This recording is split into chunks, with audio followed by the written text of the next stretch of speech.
नहमदु सल्ली अला रसूलिहिल करीम अम्मा बाद फ़ाउज़ु बिल्लाहि मिनश्शैतानिर रजीम बिस्मिल्लाहिर रहमानिर रहीम रब्बि इश्रह ली सदरी व यस्सिर ली अमरी वहलुल उक़दतम मिन लिसानी यफ़क़हू क़ौली।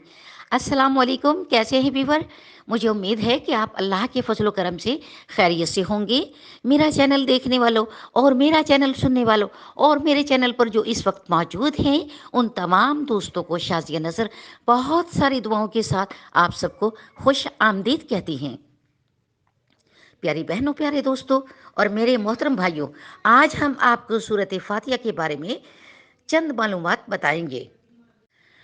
हम सबको किसी न किसी हद तक कुरानी आयत और सूरतें याद होती हैं जो हम नमाजों में और इसके अलावा भी हम ज़बानी पढ़ते रहते हैं। लेकिन कहीं ऐसा तो नहीं कि इसके हवाले से हम किसी जगह कोई गलती मुतवातर करते चले आ रहे हैं और इसका हमें पता ही नहीं होता। ज़ेर ज़बर या पेश की होने वाली गलतियाँ शायद मामूली नोयत की लगती हों, लेकिन हर गलतियाँ अक्सर अल्फाज का मतलब ही बदल कर रख देती हैं, जो एक बहुत ही ख़तरनाक बात है।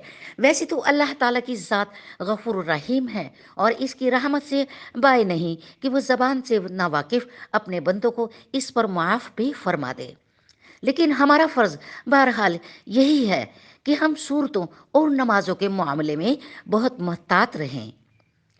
अहादीस शरीफ में रसूल करीम सल्लल्लाहु अलैहि वसल्लम ने फरमाया कि कुरान करीम की सब सूरतों में से एक अजीम तरीन सूरत वो है जो सूरत फातिहा है।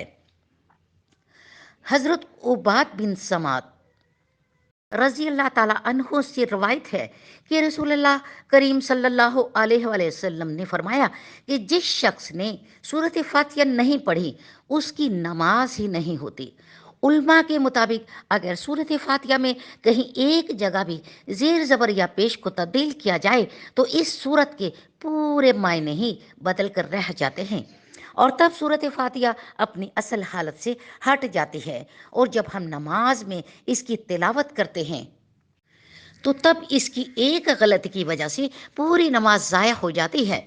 मिसाल के तौर पर सूरत फातिहा में लफ्ज़ अनअमता आता है, जिससे मुराद है तूने इनाम किया। अब अगर कोई गलती से उसे अनअमतु यानी ता के ज़बर के बजाय पेश से पढ़ दे तो उसका मतलब बनता है कि मैंने इनाम दिया, या कोई लोग इसे इनाम की बजाय अनाम पढ़ते हैं तो इसके मायने बिल्कुल गलत और उलट हो जाते हैं। इस बज़ाहिर मामूली गलती की वजह से पूरे लफ्ज़ का मतलब ही गलत हो जाता है। ऐसी बड़ी छोटी गलतियाँ इबादत को ज़ाया करने के साथ साथ गुनाह का भी बाइस बन सकती हैं। सूरत फातिहा की तिलावत में एक नमाजी आम तौर पर कई गलतियाँ करता है। एक बड़ी गलती इस सूरत के आगाज़ में बिस्मिल्लाह का ना पढ़ना है, जो इस सूरत का एक लाज़मी हिस्सा है और कुछ उलमा के नज़दीक ये इस सूरत की पहली आयत भी है, जिसकी वजह से इस सूरत की टोटल आयत 7 आयत होती हैं, जबकि कुछ उलमा इसको सूरत फातिहा की टोटल आयत में शुमार नहीं करते।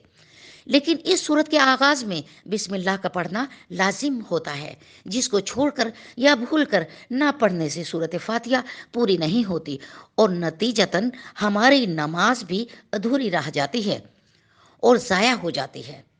इस तरह इस सूरत की पहली आयत में आलमीन का लफ्ज़ आया है, जिसमें आइन का लफ्ज़ शुरू के लफ्ज़ में आता है, लेकिन अक्सर लोग आइन की जगह अलिफ पढ़ते हैं, यानी कि आलमीन को आलमीन पढ़ते हैं। इस तरह से तीसरी आयत है योमिद्दीन में ज़ेर आता है, जिसको कई लोग पेश लगाकर योमुद्दीन बना देते हैं, जो कि सरासर गलत है। यही गलती तब होती है जब लोग रब्बिल आलमीन की जगह रब्बुल आलमीन पढ़ते हैं, बे के नीचे ज़ेर की जगह पेश पढ़ते हैं। ये गलत है, जिसकी वजह से इसके मायने में फ़र्क आ जाता है और नमाज बिल्कुल ज़ाया हो जाती है। इसी तरह इस सूरत की आखिरी आयत में 2 जगह ज़वात इस्तेमाल होता है, जिसको लोग ज़वात की बजाय ज़वात की जगह दवात भी पढ़ते हैं, जिसके मायने गलत हो जाते हैं। मिसाल के तौर पर ولا ضالین، کیا کہتے ہیں؟ ولا ضالین آمین، ولا ضالین آمین۔ اور بعض لوگ کہتے ہیں ولا ضالین، یعنی کہ یہ غلط ہے۔ اس لیے ہم پر لازم ہے کہ ہم قرآن پاک کی تلاوت کو اس طرح پڑھیں جیسے کہ اس کا حق ہے۔ سامعین ناظرین، ویڈیو میں بیان کی جانے والی چند باتوں سمیت تلاوت کے باوجود دیگر اصول ہیں، ان کا بھی خاص خیال رکھیے۔ اس حوالے سے فوری ابتدا تو اس کام سے بھی کی جا سکتی ہے کہ سورت فاتحہ سمیت جو آیات اور صورتیں ہمیں زبانی یاد ہیں، ہم ان تمام کے بارے میں اچھی طرح اطمینان کر لیں کہ ہم ان کو پڑھتے وقت کوئی غلطی تو نہیں کر رہے ہیں۔ میری اللہ تعالیٰ سے دعا ہے کہ ہمیں اللہ تعالیٰ قرآن پاک پڑھنے اور سمجھنے کی توقت عطا فرمائے۔